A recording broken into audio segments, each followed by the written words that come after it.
பொதுமக்கள் அன்பர்களும் சித்தா ஸ்காலர் அப்படின்ற சேனலில் நீங்கள் இணைஞ்சிருக்கீங்க. சித்தா ஸ்டூடெண்ட்ஸ் பேரண்ட்ஸ் ஆகட்டும் எல்லாருக்கும் மிக வணக்கங்கள். கட்டாயம் சப்ஸ்கிரைப் பண்ணாதவங்க சப்ஸ்கிரைப் பண்ணிவிடுங்க. நீங்கள் பண்ணக்கூடிய சின்ன சப்ஸ்கிரைப் எங்களை இன்னும் மோட்டிவேட் பண்ணி நிறைய சித்தா ரிலேட்டடான இன்ஃபர்மேஷன்ஸை உங்களுக்கு வந்து சேர்க்கறதுக்கு எங்களுக்கு வழிவகுக்கும். இதில் செகண்ட் ப்ரொஃபஷனல் சொல்லுவோம். இரண்டாவதாக படிக்கக்கூடியது 1.5 ஆண்டுகள் வந்து படிப்பாங்க. அதில் குணப்பாடம் அப்படின்னு சொல்லுவோம். ஹார்ட் ஆஃப் சித்தா மெடிசன் சொல்லக்கூடியது செகண்ட் இயரில் குறிப்பாக முக்கியமான ஒரு ஹார்ட்னே சொல்லலாம். குணப்படம் அப்படின்றது குணம், அதை பற்றிய பாடங்களை படிக்கக்கூடியது. மருந்துகளினுடைய குணம், மருந்துகள் செய்யக்கூடிய அந்த குண முறைகளை வந்து கற்றுக்கொள்வாங்க. அதாவது மருந்துகள் என்னென்ன மாதிரியான மூலிகை சரக்கு மருந்துகள் என்னென்ன இருக்குது, ஹர்ப்ஸு அதனுடைய நேச்சர், அதை எப்படி பியூரிஃபை பண்ணணும், அதை எப்படி அடுத்த ஸ்டேஜுக்கு ப்ராசஸ் பண்ணணும், ப்ரிப்பரேட்டரி ப்ராசஸ் என்ன, அங்கே என்னென்ன ஸ்டாண்டர்டைசேஷன் ப்ரொசீஜரை ஃபாலோ பண்ணணும் அப்படின்ற டிப் டு பாட்டம் அங்கே வந்து கவர் பண்ணியிருப்பாங்க. இதே மெட்டாலிக் மெடிசன்ஸ் எடுத்தீங்க அப்படின்னா அதை எப்படி பியூரிஃபை பண்ணுறதுலேருந்து ஈவன் அதை எப்படி கலெக்ட் பண்ணணும், ஸ்டாண்டர்டாக நீங்கள் கிடைக்கல அப்படின்னா எப்படி சிந்தட்டிக்காக ப்ரிப்பேர் பண்ணணும், அடுத்தடுத்து எப்படி அதை வந்து பியூரிஃபை பண்ணுறது, ப்ராசஸில் எப்படி இன்க்ளூட் பண்ணுறது, அதை பற்பமாக்கக்கூடியதோ செந்தூரமாக்கக்கூடியதோ கருப்பாக்கக்கூடியதோ சுண்ணமாக்கக்கூடியதோ கட்டாகக்கூடியதோ எப்படியான மருத்துவ முறைகளை பயன்படுத்தலாம், என்னென்ன மாதிரி நோய்களுக்கு பரிகரிக்கலாம் அப்படின்ற விஷயம் டாப் டு பாட்டம் அவங்க வந்து ஷேர் பண்ணியிருப்பாங்க. அடுத்தது மெடிசினல் பாட்னி அப்படின்ற விஷயம். குணப்படம் அப்படின்ற விஷயத்தை படிக்கும்போது கூடவே பாட்னின்ற ஆஸ்பெக்ட்ஸ் வந்து படிச்சிருவாங்க. இதனுடைய இம்பார்ட்டன்ஸ் ஏன் சார் மெடிசினல் பாட்னி இந்த இடத்துல முக்கியம் அப்படின்னு கேட்டால், ஒரு மருந்தை நம்ம செலக்ட் பண்ணுறோம். அந்த மருந்தை செலக்ட் பண்ணுற சமயத்தில் அது உண்மையான மருந்தா அல்லது போலிச்சரக்கா அப்படின்ற விஷயம் தெரியணும்னா லைட்டாக நமக்கு வந்து மெடிசனல் பாட்னி அப்படின்ற இம்பார்ட்டன்ஸ் வந்து தெரிஞ்சிருந்தால் தான் அடுத்தடுத்த கட்டம் மூவ் ஆக முடியும். இல்லாட்டி நீங்கள் பேசிக் ஆஃப் ரிசர்ச் அப்படின்ற விஷயம் போகிறீங்க அப்படின்னா கூட மைக்ரோஸ்கோப்பிக்கலாக எப்படி நம்ம ஐடென்டிஃபை பண்ணி, இப்போ எக்ஸாம்பிள் கடையில் கொடுப்பாங்க, ராகர்ப்பாக தரமாட்டாங்க, இலையவா தான் கண்டுபிடிச்சிடலாம். காஞ்சி போன செலவு கொடுக்கும்போது நம்மளால் கண்டுபிடிக்க முடியுமா? முடியாது. ஸோ அந்த மாதிரியான ஆஸ்பெக்ட்ஸில் லெபார்ட்ரிக்கல் பேசிஸ், அதாவது ஆர்கனோலெப்டிக் கேரக்டர்ஸ் ஆகட்டும், மைக்ரோஸ்கோபிக்கல் கேரக்டர்ஸ் ஆகட்டும், இதெல்லாம் வச்சு எப்படி நம்ம வந்து கண்டுபிடிக்கிறது அப்படின்ற விஷயத்தை ஷேர் பண்ணக்கூடியதுக்காக கட்டாயம் நம்ம மெடிசனல் பாட்னி அப்படின்றத படித்தே ஆகணும்.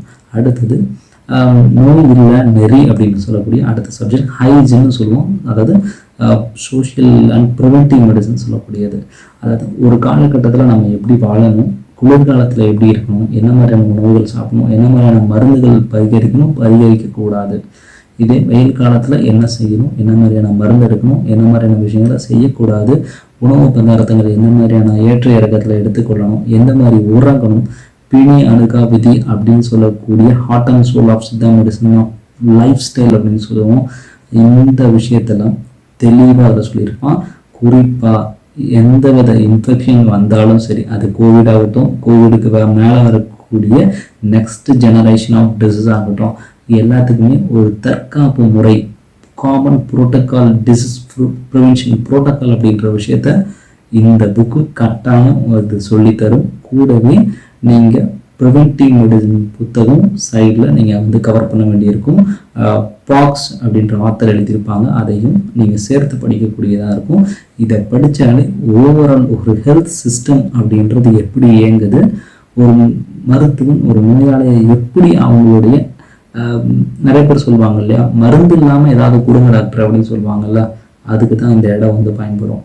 அடுத்தது பார்த்தீங்கன்னா மாடர்ன் பெத்தாலஜி படிப்பாங்க. மாடர்ன் பெத்தாலஜி அப்படின்றது நோய் சார்ந்து நோய் எப்படி வருது அப்படின்ற அந்த இயலை தெரிஞ்சுக்கணும் இல்லையா.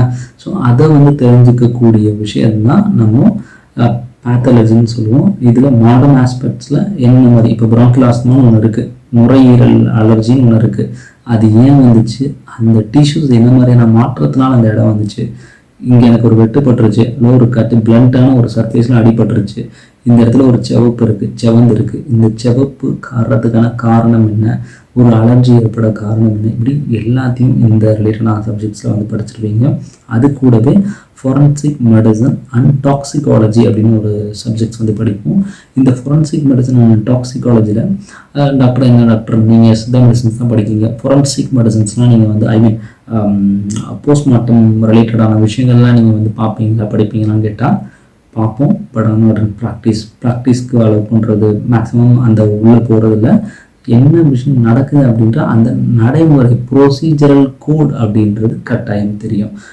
எதுக்காக அப்படின்னா நிறைய சமயத்தில் நம்ம கிளினிக்கில் இருக்கிறப்போ மெடிக்கல் லீகல் கேசஸ் வந்து வரும். ஈவன் ஒரு இதில் சின்னதாக ஒரு ஆக்சிடெண்ட்டாக இருக்கும், ஒருத்தங்களை ஒரு சின்ன ஒரு தகராறு நடந்திருக்கும், அதில் ஒரு வெட்டு சார்ந்த விஷயம், கத்தி போன்ற விஷயம் ஏற்பட்டிருக்கும். உடனே கிளினிக்கில் வந்து ஒரு wound ஆயிடுச்சு, கட்டு போடணும்னு சொல்லுவாங்க. ஸோ இந்த இடத்துல நாங்கள் மெடிக்கல் லீகல் ஆஸ்பெக்ட்ஸாக திங்க் பண்ண வேண்டியிருக்கோம். இந்த இடத்துக்காக தான் இந்த விஷயத்தை நாங்கள் வந்து பார்க்க வேண்டியிருக்கு. ஸோ இதுக்கு தான் இந்த ஃபொரன்சிக் மெடிசன் அண்ட் டாக்ஸிகாலஜி இம்பார்ட்டண்ட்டாக இருக்குது. நிறைய சமயத்தில் கோர்ட் ப்ரொசீஜர்ஸ் விஷயங்களை நிறைய வந்து இதில் வந்து சொல்லி தருவாங்க. இப்போ இந்த மாதிரி மெடிக்கல் லீகல் கேசஸ் வந்துச்சு அப்படின்னா ட்ரீட் பண்ண முடியாது அப்படின்றது கிடையாது. சின்ன விஷயத்த பண்ணி அடுத்த கட்டமாக நீங்கள் யாருக்கு இன்ஃபார்ம் பண்ணணும், என்ன மாதிரியான விஷயத்த பண்ணணும், கோர்ட் ப்ரொசீஜர்ஸ் என்ன இருக்கும். ஒரு நிறைய பேர் ஒன்று சொல்லுவாங்க, டாக்டர் இது நம்ம மெடிக்கல் சர்டிஃபிகேட் கேட்குறப்ப உடனே கொடுக்கலாமான்னு கேட்பாங்க.